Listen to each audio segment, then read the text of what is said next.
யாராவது ஒருத்தர் அவங்களோட ஏதோ ஒரு விஷயத்தில் வந்து தே ஆர் எக்ஸ்பர்ட். ஸோ அவங்களோட திறமைகளை அவங்க வந்து வெளிப்படுத்துகிறாங்க. நம்ம வந்து அவங்கள பார்த்துட்ருக்கோம். அப்போ நமக்கு we can observe whether we are getting inspired or getting expired. ஆமாங்க, இன்ஸ்பயர்டுன்னு வச்சுக்கோங்களேன். நம்ம வந்து will admire them and will get inspired. This inspiration வந்து நம்ம குழந்தைங்கக்கிட்டேருந்து கூட எடுக்கலாம்.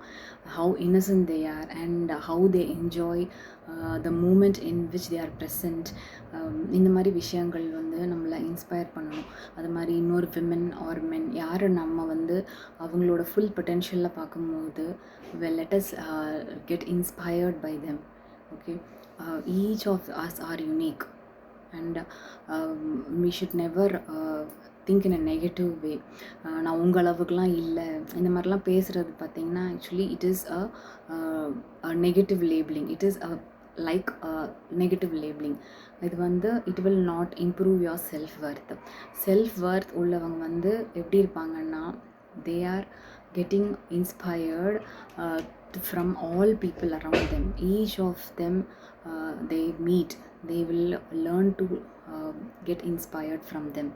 So whenever you meet some person with their full potential, search for the positive.